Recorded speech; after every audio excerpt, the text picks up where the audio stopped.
Yes, all. Very good evening, students, and I wholeheartedly welcome you all for Enlightened Educators. So ಈ ಒಂದು ಕಾಮೆಂಟ್ಸನ್ನು ನಾನು ಓದಿದೆ. So ಇದು ನಿನ್ನೆ ಒಬ್ಬರು ಪ್ಯಾರೆಂಟ್ ಕೇಳಿದ್ದಕ್ಕೆ ನಾನು ಮಾಡಿದಂಥ ರಿಪ್ಲೈಗೆ ಮತ್ತೊಮ್ಮೆ ಕಾಮೆಂಟ್ ಬಂದಿದೆ. ಸೊ ಏನಂತ ಹೇಳಿದ್ರೆ, ಅವರು ನೋಡಿ ಅವ್ರ ಮಗನಿಗೆ ಜೊತೆ ಡಿಸ್ಕಸ್ ಮಾಡಿದ್ದಾರೆ. ಅವ್ರು ಬರೆದಿದ್ರಂತೆ the examination, what as the examination ಏನಂತ ಹೇಳಿದ್ರೆ ಸಮ್ಮರ್ ಸೆಮಿಸ್ಟರ್ ಎಕ್ಸಾಮಿನೇಷನು. ಅದರಲ್ಲಿ ಅವ್ರಿಗೆ ಪಾಪ ಮೆಕ್ಯಾನಿಕಲಲ್ಲಿ 11 ಮಾರ್ಕ್ಸ್ ಕೊಟ್ಟಿದ್ದಾರೆ. ಸೊ ಚೆನ್ನಾಗಿ ಬರೆದಿದ್ರಂತೆ, ಬಟ್ ಕೊಟ್ಟಿಲ್ಲ. ಬಟ್ ಅವ್ರು ನಿನ್ನೆ ಮತ್ತೆ ಡಿಸ್ಕಸ್ ಮಾಡಿದಾಗ ಅವ್ರು ಈ ಒಂದು ಕಾಮೆಂಟನ್ನು ಹಾಕಿದ್ದಾರೆ. ದಯವಿಟ್ಟು I want to address this comment because ದಯವಿಟ್ಟು ಯಾರು ಆ ಥರ ರಾಂಗ್ ಡಿಸಿಷನ್ ತೊಗೋಬೇಡಿ ಅಂತ. ಈ ಒಂದು ವಿಷಯದಲ್ಲಿ ನನಗೆ ನನ್ನ ಮಗನಿಗೆ ಡಿಸ್ಕಸ್ ಆಯಿತು. ಹೇಗೆ ಬರೆಯೋದು ಅಂತ ಗೊತ್ತಿಲ್ಲ, ಎಷ್ಟು ಬರೆದ್ರೂ ಮಾರ್ಕ್ಸ್ ಕೊಡ್ತಿಲ್ಲ. ರಿವಾಲ್ಯೂಷನ್ಗೆ ಹಾಕಿ ಆಮೇಲೆ ಮತ್ತೆ ಬರಲಿಲ್ಲ ಅಂದರೆ ಎಜುಕೇಷನ್ ಡ್ರಾಪ್ ಮಾಡ್ತೀನಿ ಬೇಡ ಅಂತಿದ್ದಾನೆ. ಮೇಡಮ್ ನೋಡೋಣ, ಸಾರಿ ಮೇಡಮ್, ಹೇಳ್ಕೊಳ್ಬೇಕು ಅನಿಸ್ತು ಅಷ್ಟೇ, ಸಾರಿ ಕೇಳೋವಂಥ ಅವಶ್ಯಕತೆ ಇಲ್ಲ ಮೇಡಮ್. ಆ್ಯಕ್ಚುಲಿ ನಾನು ನಿಮಗಿಂತನೂ ತುಂಬ ಚಿಕ್ಕವಳೇನೆ. ನೀವು ಎಷ್ಟು ದೊಡ್ಡವರಾಗಿ ನೀವು ನನಗೆ ಮೇಡಮ್ ಅಂತ ರೆಸ್ಪೆಕ್ಟ್ ಕೊಡ್ತಿದ್ದೀರಲ್ಲ, ಸೊ ಆ ರೆಸ್ಪೆಕ್ಟಿಗೆ ನಾನು ಯಾವತ್ತೂ ಚಿರಋಣಿಯಾಗಿರ್ತೀನಿ. ಅದು 200% ಗ್ಯಾರಂಟಿಡ್. ಬಿಕಾಸ್ ನನಗೆ ದೊಡ್ಡವ್ರ ಹತ್ರ ನಾನು ಮೇಡಮ್ ಅನ್ಸ್ಕೊತೀನಿ ಅಂದರೆ, ಈಗ ನನಗಿಂತ ಚಿಕ್ಕವ್ರು ನನ್ನ ಮೇಡಮ್ ಅಂತ ಕೂಗಿದ್ರೆ ಅದೊಂದು ಕತೆ. ಬಟ್ ನಾನಿಷ್ಟು ಚಿಕ್ಕವಳಾಗಿ ಇನ್ನೂ I am still studying student. ನಾನು ಇನ್ನೂ MTech ಸ್ಟಡಿಂಗ್ ಸ್ಟೂಡೆಂಟ್. ನಾನು ಇನ್ನೂ ಇದ್ದು ನಾನು ನನಗಿಂತ ತುಂಬ ದೊಡ್ಡವ್ರ ಹತ್ರ ನಾನು ಮೇಡಮ್ ಅನ್ಸ್ಕೊತೀನಿ ಅಂದರೆ ದಟ್ಸ್ ನಥಿಂಗ್ ದನ್ ಗ್ರೇಟ್ನೆಸ್ ಅಂತ. ಸೊ ನನಗೆ ಅದಕ್ಕೆ ಯಾವತ್ತೂ ನಾನು ಚಿರಋಣಿ ಆಗಿರ್ತೀನಿ. ಆ್ಯಂಡ್ ಈ ಒಂದು ಕಾಮೆಂಟು ಶೋಭಾ ಅವರು ಮಗುಗೋಸ್ಕರ ಅಂತಲ್ಲ, ಎಲ್ಲರಿಗೂ ಸೇರಿಸಿ ಮಾಡ್ತಾ ಇದ್ದೀನಿ. ದಯವಿಟ್ಟು ಅರ್ಥ ಮಾಡ್ಕೊಳ್ಳಿ, this is your crucial time, ಆಯಿತಾ? ಸೊ ನೀವು ಇವಾಗ ರಿವಾಲ್ಯೂಷನ್ಗೆ ಹಾಕಿ, ಆಯಿತಾ? ಈ ಟೈಮಲ್ಲಾದರೂ ಅವ್ರು ಏನಾದ್ರು ಮಾಡ್ತಾರೆ.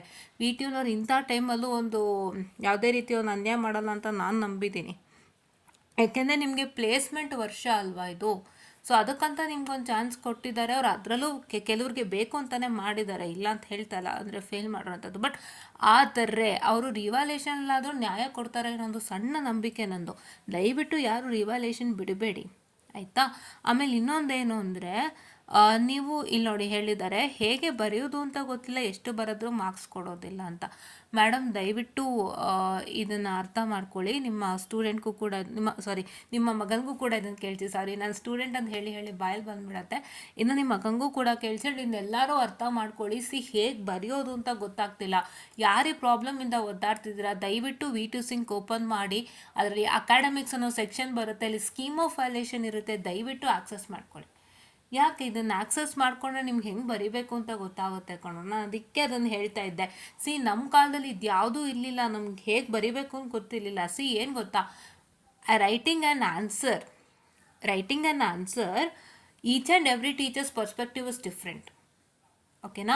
ಸೊ ಪ್ರತಿಯೊಬ್ಬರು ಟೀಚರ್, ನಿಮ್ಗೆ ಯಾರೇ ಟೀಚರ್ ತೊಗೊಳ್ಳಿ, ಅವರು ನಿಮಗೆ ಹೆಂಗೆ ಆನ್ಸರ್ ಬರೀಬೇಕು ನನ್ನ ಹೇಳ್ಕೊಡ್ತಾರೆ. ಆದರೆ ಅದು ಒಂದು ಟೀಚರ್ಗಿಂತ ಇನ್ನೊಂದು ಟೀಚರ್ಗೆ ಖಂಡಿತ ಭಿನ್ನ ಆಗುತ್ತೆ, 200% ಭಿನ್ನ ಆಗುತ್ತೆ.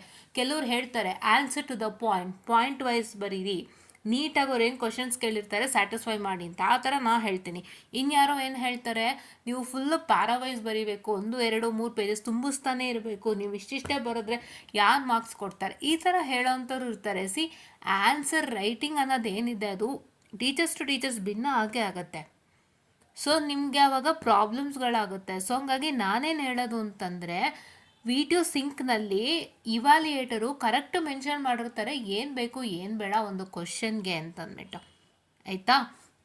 ಅದನ್ನು ನೀವೇನು ಮಾಡ್ತೀರಾ ಅಂತಂದರೆ ಓಪನ್ ಮಾಡಿಬಿಟ್ಟು ಅಕಾಡೆಮಿಕ್ಸ್ ಅಂತ ಸೆಕ್ಷನ್ ಇರುತ್ತೆ V2 ಸಿಂಕಲ್ಲಿ. ಅಲ್ಲಿ ಅಕಾಡೆಮಿಕ್ಸ್ ಸೆಕ್ಷನಲ್ಲಿ ಮೇಲೆ ಕೊಟ್ಟಿರ್ತಾರೆ, ಎಲ್ಲ ಲೈನಾಗಿ ಉದ್ದು ಕೊಟ್ಟಿರ್ತಾರೆ. ಅಂದಮೇಲೆ ಅಲ್ಲಿ ಅಕಾಡೆಮಿಕ್ ಸೆಕ್ಷನಲ್ಲಿ go to scheme of valuation, ಅದಕ್ಕೆ ನಾನೊಂದು ವೀಡಿಯೋ ಕೂಡ ಮಾಡಿದ್ದೀನಿ. Okay, go to scheme of evaluation and ಅಲ್ಲಿ ತೊಗೊಳ್ಳಿ ಸ್ಕೀಮ್ ಆಫ್ ವ್ಯಾಲ್ಯೂಷನ್. ಎಲ್ಲದಕ್ಕೂ ಇರುತ್ತೆ, 18, 21, 22 ಇರುತ್ತೆ. ತೊಗೊಳ್ಳಿ ಕ್ವಶನ್ ಪೇಪರು. ನಿಮ್ಗೆ ಆಲ್ಮೋಸ್ಟ್ ಎಷ್ಟೋ ಸಬ್ಜೆಕ್ಟ್ಗೆ ಪ್ರೀವಿಯಸ್ ಇಯರ್ ಕ್ವಶನ್ ಪೇಪರ್ಸೇ ರಿಪೀಟ್ ಆಗುತ್ತೆ. ಅದು ರಿಪೀಟ್ ಆಗುತ್ತೆ ಅಂದಾಗ ನಿಮಗೆ ಪ್ರೀವಿಯಸ್ ಇಯರ್ ಕ್ವಶನ್ ಪೇಪರ್ದು ಸ್ಕೀಮ್ ಆಫ್ ವ್ಯಾಲ್ಯೂಷನ್ ಇದ್ದೇ ಇರುತ್ತೆ. ಆ ಕ್ವಶನ್ಗೆ ನಿಮಗೆ ಅವರು ಹೆಂಗೆ ಆನ್ಸರ್ ಮಾಡಿರ್ತಾರೆ, ಆನ್ಸರ್ ಕೊಟ್ಟಿರ್ತಾರಲ್ವ, ಹೆಂಗೆ ಆನ್ಸರ್ ಬರೀಬೇಕು ಅಂತ. ಹೆಂಗೆ ಕಂಪ್ಲೀಟಾಗಿ ಕೊಟ್ಟಿಲ್ಲ ಅಂದ್ರೂ ಹೆಡ್ಲೈನ್ಸ್ ಯಾರು ಕೊಟ್ಟಿರ್ತಾರಲ್ವ, ಇದು ಬೇಕು ಇದು ಬೇಡ, ಆ್ಯಂಡ್ ಈ ಪರ್ಟಿಕ್ಯುಲರ್ಗೆ ನಾನು ಇಷ್ಟು ಮಾರ್ಕ್ಸ್ ಅಸೈನ್ ಮಾಡ್ತಾ ಇದ್ದೀನಿ ಅಂತ ಕೊಟ್ಟಿರ್ತಾರಲ್ವ, ಅಷ್ಟು ಗೊತ್ತಾಗುತ್ತೆ ನಿಮಗೆ ಅಂತ ಅನ್ನೋವಾಗ ಅಷ್ಟು ಗೊತ್ತಾಗುತ್ತೆ ನಿಮ್ಗೆ ಅಂದವಾಗ ಅದನ್ನೇ ಇಲ್ಲಿ ಫಾಲೋ ಮಾಡಿ ಈಸಿಯಾಗಿ ಮಾರ್ಕ್ಸ್ ತೊಗೋಬೋದಾ. ಸೊ ದಯವಿಟ್ಟು ಇದನ್ನು ಪಾಲನೆ ಮಾಡಿ, ಇದೊಂದು ದಾರಿ ಇದೆ, ಎಲ್ಲರೂ ಪಾಲನೆ ಮಾಡಿ, ಮಿಸ್ ಮಾಡ್ಕೋಬೇಡಿ. ನಮ್ಗೆ ಇದು ಯಾವುದೂ ಇರಲಿಲ್ಲ, ನಾವು ಕೊರಗ್ತೀವಿ ಇವತ್ತು. ಯಾಕೆಂದರೆ ನಮಗೆ ಪ್ರತಿಯೊಬ್ಬರು ಟೀಚರ್ ಒಂದೊಂಥರ ಹೇಳೋರು. ಬಿಕಾಸ್ ನಿಮಗೆ ಒಂದೇ ಟೀಚರ್ ಕ್ಲಾಸ್ ತೊಗೊಳ್ಳೋಲ್ಲ, ತುಂಬ ಜನ ತೊಗೊಳ್ತಾರೆ. ಅವ್ರವ್ರ ಸಬ್ಜೆಕ್ಟಿಗೆ ಅವ್ರ ಪರ್ಸ್ಪೆಕ್ಟಿವ್ ಆಗಿ ಅವ್ರು ಹೆಂಗೆ ಆನ್ಸರ್ ರೈಟಿಂಗ್ ಮಾಡಬೇಕು ಅಂತ ಹೇಳಿದ್ರು ಕೂಡ ಅದು ಒಂದು ರೀತಿ ನಿಮ್ಮ ಮೈಂಡಲ್ಲಿ ಗೊಂದಲ ಉಂಟು ಮಾಡೇ ಮಾಡುತ್ತೆ. ಕರೆಕ್ಟ್ ಅಲ್ವಾ? ಸೊ ಹಾಗಾಗಿ ನಾನು ಏನು ಹೇಳ್ತೀನಿ ಅಂದರೆ ದಯವಿಟ್ಟು ಅದನ್ನು ಫಾಲೋ ಅಪ್ ಮಾಡಿ. ನಿಮಗೆ previous year question paper with scheme ಸಿಕ್ಕಿದಷ್ಟು ನಿಮಗೆ ಒಳ್ಳೆಯದು, ಆಯಿತಾ? ಆ್ಯಂಡ್ ಮ್ಯಾಮ್ ದಯವಿಟ್ಟು ನಾನು ನಿನ್ನೆ ರಿಪ್ಲೈ ಮಾಡೋಕ್ಕಾಗಲಿಲ್ಲ ನಿಮಗೆ, ವೆರಿ ಸಾರಿ. ಇನ್ನೂ ರಿವ್ಯಾಲ್ಯೂಷನ್ಗೆ ಯಾವುದೇ ಥರ ಅಪ್ಡೇಟ್ ಬಂದಿಲ್ಲ. ಸೊ ಹಂಗಾಗಿ ಇವತ್ತು ನಾನು ನಿನ್ನ ಅಡ್ರೆಸ್ ಮಾಡೋಕ್ಕೆ ಹೊರಟಿದ್ದೀನಿ. ಏನಂದರೆ ಮ್ಯಾಮ್ ದಯವಿಟ್ಟು ಒಂದು ವರ್ಷ ವೇಸ್ಟ್ ಮಾಡಿಸ್ಬೇಡಿ ಹುಡುಗಂದು. ಬಿಕಾಸ್ ಏನಕ್ಕೆ ಗೊತ್ತಾ ಸಮಸ್ಯೆ, ಇವಾಗ ಬರ್ದಲ್ಲಿ ನಮ್ಮ ಪ್ರಯತ್ನ ನಾವು ಮಾಡಲೇಬೇಕು ಮ್ಯಾಮ್. ಯಾಕೆಂದರೆ ಒಂದು ಪ್ಲೇಸ್ಮೆಂಟ್ ಇಯರ್ ಹಾಳು ಮಾಡ್ಕೊಳ್ಳೋದು ತುಂಬ ಕಷ್ಟ ಇದೆ ಮ್ಯಾಮ್. ಈಗ ಯಾವುದೋ ಫಸ್ಟ್ ಇಯರ್ ಆದಮೇಲೆ ಏನೋ ಪ್ರಾಬ್ಲಮ್ ಆಯಿತು, ತುಂಬ ಬ್ಯಾಕ್ಲಾಗ್ಸ್ ಬಂತು ಅಂತ ನಾವು ಆವಾಗೇನಾದ್ರು ಡಿಟೈನ್ ಆಗಿತ್ತು ಅಂದರೆ ಒಂದು ಪಕ್ಷ ಓಕೆ ಮ್ಯಾನೇಜ್ ಮಾಡ್ಬೋದು ಮ್ಯಾಮ್. ಬಟ್ ಪ್ಲೇಸ್ಮೆಂಟ್ ಇಯರಲ್ಲಿ ನೀವು ಒಂದು ವರ್ಷ ಕಳ್ಕೊಂಡು ಕೂತ್ಕೊತೀನಿ ಅಂದರೆ that's not an easy task ma'am, ಆಯಿತಾ? ಸೊ ಅದೊಂದು ನಾನು ಹೇಳೋಕ್ಕೆ ಇಷ್ಟಪಡ್ತೀನಿ. ಸೊ ಅದಕ್ಕೆ ದಯವಿಟ್ಟು ನಿಮ್ಮ ಮಗನ ಕೈಲಿ ರಿವ್ಯಾಲ್ಯೂಷನ್ಗೆ ಹಾಕಿಸಿ ಮ್ಯಾಮ್. ನಾನು ಆ್ಯಕ್ಚುಲಿ ಕಾಲೇಜಿಗೆ ಹೋಗಿ ಬರ್ತೀನಲ್ಲ, ಸೊ ಇದೆಲ್ಲ ನೋಡೋಕ್ಕಾಗಿಲ್ಲ, ಇವಾಗ ನೋಡಿದ್ದು ಮ್ಯಾಮ್. ದಯವಿಟ್ಟು ನಿಮ್ಮ ಮಗನ ಕೈಲಿ ರಿವ್ಯಾಲ್ಯೂಷನ್ಗೆ ಹಾಕಿಸಿ, ಒಳ್ಳೆಯದಾಗುತ್ತೆ, ಏನೂ ತೊಂದರೆ ಇಲ್ಲ, ಆಯಿತಾ? ಅದು ಏನು ಗೊತ್ತಾ, ನಮ್ಗೆ ನಿಜ ಒಪ್ಕೊಳ್ತೀನಿ ಮ್ಯಾಮ್. ಬಿಕಾಸ್ ನಾವು ಎಷ್ಟೋ ಸತಿ ಅದೇ ಥರ ನಾವು ಅನ್ಭವಿಸ್ಬಿಟ್ಟಾಗ ಕಷ್ಟಪಟ್ಟು ಬರ್ದಿರ್ತೀವಿ, ಕೊಟ್ಟಿರಲ್ಲ, ಮತ್ತೆ ರಿವ್ಯಾಲ್ಯೂಷನ್ಗೆ ಹಾಕಿ ಅವ್ರು ಅಲ್ಲೂ ಅದೇ ಮಾಡ್ತಾರೆ ಅಂದಾಗ ಅದು ನಮ್ಮ ಮನ್ಸಲ್ಲಿ ಕೂತ್ಕೊಂಡ್ಬಿಡತ್ತೆ, ಗೊತ್ತು. ಬಟ್ ಇದು ಕ್ರೂಷಿಯಲ್ ಟೈಮ್ ಅಲ್ಲ ಮ್ಯಾಮ್. ಈಗ ಎಲ್ಲ ಮಕ್ಕಳು ಪ್ಲೇಸ್ಮೆಂಟ್ ತೊಗೊಂಡು ಹೋಗ್ತಿದ್ದಾರೆ. ನನ್ನ ಮಗ ಒಬ್ಬ ಈ ಥರ ಒಂದೇ ಸಬ್ಜೆಕ್ಟ್ಗೋಸ್ಕರ ಮನೆಯಲ್ಲಿ ಕೂತಿದ್ದಾರೆ ಅಂದರೆ ಅದು ಹೆಂಗಾಗುತ್ತೆ ಹೇಳಿ ಮ್ಯಾಮ್? ಪ್ಲೇಸ್ಮೆಂಟ್ ಅನ್ನೋದು ಎಷ್ಟು ಮುಖ್ಯ ಅನ್ನೋದು ನಮ್ಗೆ ಅರ್ಥ ಆಗುತ್ತೆ. ಸೊ ಅಂಥದ್ದೆಲ್ಲ ಇರೋವಾಗ ಮ್ಯಾಮ್ ನೀವು ಅದೊಂದು ಸಬ್ಜೆಕ್ಟ್ಗೋಸ್ಕರ ಮಗನ್ನ ಕೂರಿಸ್ತೀನಿ ಮನೇಲಿ, ಅಥವಾ ಅವ್ರ ಮನೆಯಲ್ಲಿ ಕೂತ್ಕೊತಾರೆ, ಇದು ಅವ್ರ ಡಿಸಿಷನ್ನು. ನೀವು ಇದು ಇನ್ನೂ ಗೊತ್ತಾಗದೆ ನೀವು ಇನ್ಫಾರ್ಮ್ ಮಾಡಿದ್ದೀರಾ, ತುಂಬ ಒಳ್ಳೇದಾಯ್ತು ಇಲ್ಲಿ ಇನ್ಫಾರ್ಮ್ ಮಾಡಿದ್ದು. ಯಾಕಂದರೆ ಕೆಲವೊಂದು ಸತಿ ಪೇರೆಂಟ್ಸ್ಗೂ ಕೂಡ ಒಂಥರ ಮಿಕ್ಸೆಡ್ ಫೀಲಿಂಗ್ಸ್ ಆಗ್ಬೋದು, ಮಿಕ್ಸೆಡ್ ಥಿಂಕಿಂಗ್ಸ್ ಬರುತ್ತೆ. ಬಿಕಾಸ್ ಯಾವುದೇ ಪೇರೆಂಟ್ಗಾದ್ರೂ ಮ್ಯಾಮ್ ಇಟ್ಸ್ ನಾಟ್ ಯು ಅಂತ ಅಲ್ಲ, ನೀವು ಅಂತ ಅಲ್ಲ, ತುಂಬ ಎಲ್ಲ ಪೇರೆಂಟ್ಸ್ಗೆ ಆಲ್ಮೋಸ್ಟ್. ಬಿಕಾಸ್ ಪೇರೆಂಟ್ಸ್ಗೆ ಎಜುಕೇಷನ್ ಗ್ಯಾಪ್ ಇರುತ್ತೆ ಗೈಸ್, ಪ್ಲೀಸ್ ಟು ಅಂಡರ್ಸ್ಟ್ಯಾಂಡ್. ಯಾವುದೇ ಒಂದು ಪೇರೆಂಟ್ಗಾಗಲಿ ಅವ್ರು ಓದಿದ ಕಾಲನೇ ಬೇರೆ, ಮಕ್ಕಳು ಓದ್ತಾ ಇರೋ ಕಾಲನೇ ಬೇರೆ. ಅವ್ರು ಓದ್ತಾ ಇರುವಾಗ ಹೆಂಗಿತ್ತು ಅದಕ್ಕಿಂತ ಡಬಲ್ ಚೇಂಜಸ್ ಮಕ್ಕಳು ಓದೋವಾಗ ಆಗಿರುತ್ತೆ. ಇವಾಗ ಒಂದು parent if a parent are studied engineering and ಅವ್ರ ಮಗನೂ ಇಂಜಿನಿಯರಿಂಗ್ ಮಾಡ್ತಿದ್ದಾರೆ ಅಂತಂದರೆ ಅವ್ರು ಓದ್ತಾ ಇರುವಾಗಿರೋ ಇಂಜಿನಿಯರಿಂಗೇ ಸ್ವಲ್ಪ ಬೇರೆ ಇರುತ್ತೆ, ಆ್ಯಂಡ್ ಇವಾಗ ಅವ್ರ ಮಗ ಓದೋ ಇಂಜಿನಿಯರಿಂಗೇ ಬೇರೆ ಇರುತ್ತೆ. ತುಂಬ ಬದಲಾವಣೆಗಳಾಗೋಗಿರುತ್ತೆ. It's completely generation gap and also education gap. ಅವ್ರು ಓದ್ಬೇಕಾದ್ರೆ ಹೆಂಗಿರ್ತೀವೋ ಹಂಗೆ ಇರೋದೇ ಇಲ್ಲ.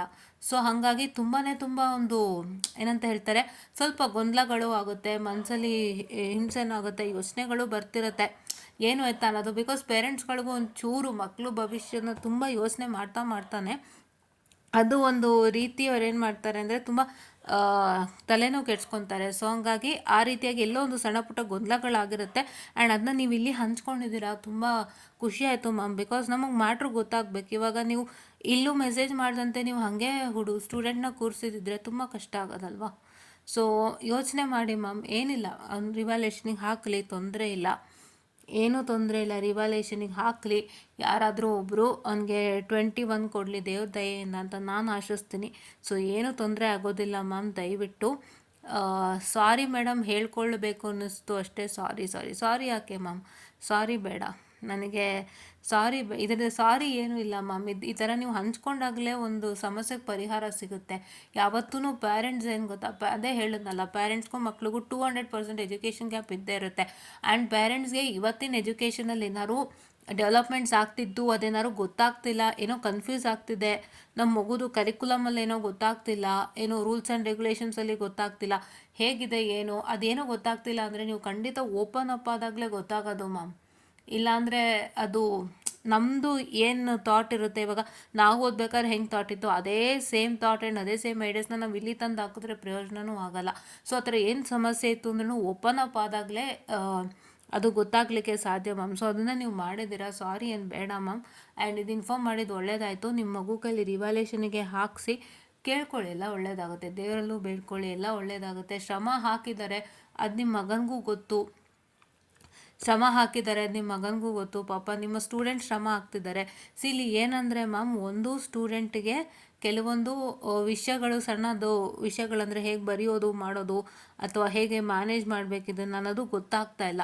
ಸೊ ನಾನು ಇದೊಂದು ಹೇಳೋಕ್ಕೆ ಇಷ್ಟಪಡ್ತೀನಿ ಸ್ಟೂಡೆಂಟ್ಸ್, ಏನೇ ಸಮಸ್ಯೆ ಇದ್ದರೂ ದಯವಿಟ್ಟು go back to your teachers or go back to your friends who has got a good marks, ಆಯಿತಾ. ಇದನ್ನು ದಯವಿಟ್ಟು ಮಾಡಿ, ಯಾಕೆಂದರೆ ನಿಮ್ಮಷ್ಟಕ್ಕೆ ನೀವೇ ಅಸಂಪ್ಷನ್ ಮಾಡಿಕೊಂಡು ನೀವೇ ಮಾಡ್ಕೊತೀನಿ ಅಂದರೆ ಕಷ್ಟ ಆಗುತ್ತೆ. ಎಲ್ಲ ನನ್ನ ಹೋಲ್ ಆ್ಯಂಡ್ ಸೋಲ್ ಎಕ್ಸ್ಪೀರಿಯನ್ಸಸ್ಸೇ, ನಾನು ಕಣ್ಣಾರೆ ಕಂಡಿರೋಂಥ ಸತ್ಯಗಳೇ. ಯಾವುದೂ ಇದು ನಾನು ಓಪನ್ನಾಗಿ ಹೇಳ್ತಾ ಇದ್ದೀನಿ. ಯಾಕೆಂತಂದರೆ ಏನು ಗೊತ್ತಾ, ನಾವು ಅಂದ್ಕೊತೀವಿ ಒಂದು ಸತಿ ಹೊಟ್ಟೋಗಿದೆ ನಾವೇ ಮಾಡ್ಕೊತೀವಿ ಅಂತ. ನಮಗೆ ಫಸ್ಟು ಏನು ಗೊತ್ತಾ, ನಾವು ಯಾವ್ದಾದ್ರು ಒಂದು ಸಬ್ಜೆಕ್ಟ್ ಕ್ಲಿಯರ್ ಆಗಿಲ್ಲ ಅಂದರೆ ನಾವು ಫಸ್ಟು ನಮ್ಮ ತಪ್ಪುಗಳು ಎಲ್ಲೆಲ್ಲಿ ಆಗ್ತಿದೆ, ಏನೇನು ಆಗ್ತಿದೆ ಅಂತ ನಾವು ತಿದ್ಕೊಳ್ಳಿಕ್ಕೆ ಒಬ್ಬ ಗುರು ಹತ್ರನೇ ಹೋಗೆಲ್ಲ ಕ್ಲಿಯರ್ ಮಾಡ್ಕೊಂಡ್ರೆ ಸರಿ ಹೋಗೋಕ್ಕೆ ಸಾಧ್ಯ. ಇಲ್ಲಾಂದರೆ ಏನು ಕಾರಣಕ್ಕೂ ಸರಿ ಹೋಗಲ್ಲ ಗೈಸ್. ಎಷ್ಟೋ ಕಣ್ಣಾರೆ ಕಂಡಿರೋಂಥ ವಿಷಯಗಳನ್ನ ನಿಮ್ಮ ಹತ್ರ ಹಂಚ್ಕೊಳ್ತಾ ನಿಮ್ಮನ್ನು ಆ ಒಂದು ತಪ್ಪು ಆಗದಂತೆ ನೋಡ್ಕೊಳ್ಳೋಂಥ ಜವಾಬ್ದಾರಿ ನಂದು. ಸೊ ಹಾಗಾಗಿ ಮ್ಯಾಮ್ ದಯವಿಟ್ಟು ನಿಮ್ಮ ಸ್ಟೂಡೆಂಟ್ ಕೈಲಿ ಇವಾಗ ಆಗಿದೆ, ಅವರೂ ಶ್ರಮ ಹಾಕಿದ್ದಾರೆ, 90ಗೆ ಬರೆದಿದ್ದಾರೆ ಅಂತ ಅವ್ರು ಹೇಳ್ತಿದ್ದಾರೆ. ಅವರಲ್ಲೂ ನಂಬಿಕೆ ಇದೆ ಅಂದಾಗ ಯಾಕೆ ನಂಬಿಕೆ ನಾವು ಹಾಳು ಮಾಡೋದು ಬೇಡ ಅಲ್ಲ ಮ್ಯಾಮ್. ಸೊ ದಯವಿಟ್ಟು ಅವರಿಗೆ ರಿವ್ಯಾಲ್ಯೂಷನ್ಗೆ ಹಾಕಿಸಿ, ದೇವರಲ್ಲೂ ಬೇಡ್ಕೊಳ್ಳಿ, ಎಲ್ಲ ಒಳ್ಳೆಯದಾಗುತ್ತೆ. ರಿವ್ಯಾಲ್ಯೂಷನಲ್ಲಿ ಆಯಿತು ಅಂದರೆ ತುಂಬ ಸಂತೋಷ. ನಿಮ್ಮ ಮಗನೂ ಕೂಡ ಪ್ಲೇಸ್ಮೆಂಟ್ಸಿಗೆ ಹೋಗ್ಬೋದು, ಇಲ್ಲಾಂದರೆ ಒಂದು ಪ್ಲೇಸ್ಮೆಂಟ್ ಇಯರ್ ಹಾಳಾಗುತ್ತೆ. ಆ್ಯಂಡ್ ಈ ಟೈಮಲ್ಲೂ ಸುಮಾರು ಜನಕ್ಕೆ ಗೊತ್ತಾಗ್ಬಿಟ್ಟಿರುತ್ತೆ ನಿಮ್ಮ ಮಗು ಈಗ 4th ಇಯರ್ ಅಂತ. ಸೊ ಇವಾಗ ಅವ್ರು ಒಂದು ಪ್ಲೇಸ್ಮೆಂಟ್ ಇಯರ್ ಕೂತ್ಕೊತಾರೆ ಅಂದರೆ ಯಾರು ಕೇಳಿದಾಗ ಉತ್ತರ ಮಾಡಲಿಕ್ಕೂ ಕಷ್ಟ ಆಗುತ್ತೆ. ಈಗ ಫಸ್ಟ್ ಇಯರಲ್ಲೇ ಹಂಗೆ ಪ್ರಾಬ್ಲಮ್ ಆಯಿತು, ಇಯರ್ ಬ್ಯಾಕ್ ಆಯಿತು, ಡಿಟೈನಿ ಆಯಿತು ಅಂದಾಗ ಅವಾಗ ಹೆಂಗೋ ಒಂದು ಮಟ್ಟಕ್ಕೆ ಮ್ಯಾನೇಜ್ ಮಾಡ್ಬೋದು. ಬಟ್ ಈಗ ಮ್ಯಾನೇಜ್ ಮಾಡೋಕ್ಕೆ ಸಾಧ್ಯನೇ ಇಲ್ಲಮ್ಮ. ಅದೊಂದು ಕೂಡ ಮೈಂಡಲ್ಲಿ ಇಟ್ಕೊಂಡು ದಯವಿಟ್ಟು ನಿಮ್ಮ ಮಗನಿಗೆ ರಿವ್ಯಾಲ್ಯೂಷನಿಗೆ ಹಾಕಿಸಿ.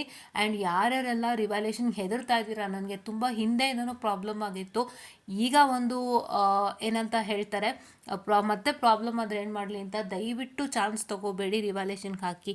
ಈಗ ಪ್ರಾಬ್ಲಮ್ ಆಗೋಕ್ಕೆ ಸಾಧ್ಯ ಇಲ್ಲ, ಬಿಕಾಸ್ ನಿಮಗೆ ಕೊಟ್ಟಿರೋಂಥ wonderful opportunity. Don't lose 1 year of your placements.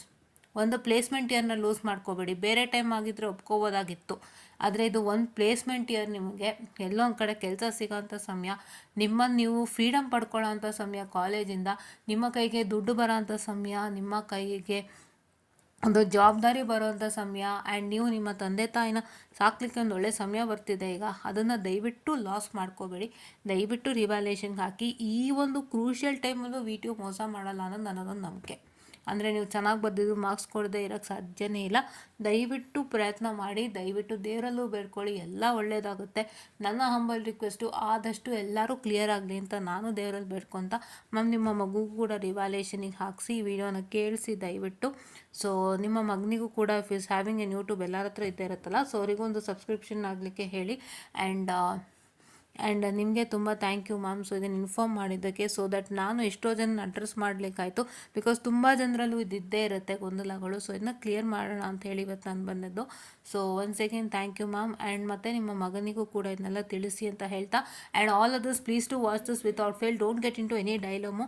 ನಾನು ಏನಕ್ಕೆ ಮತ್ತೆ ಹೇಳ್ತಿದ್ದೀನಿ ಅಂದರೆ, ಇದು ನಿಮ್ಮ ಕ್ರೂಷಿಯಲ್ ಟೈಮನ್ನು ಹಾಳು ಮಾಡ್ಕೋಬೇಡಿ ಅನ್ನೋದಷ್ಟೇ ನನ್ನ ಉದ್ದೇಶ.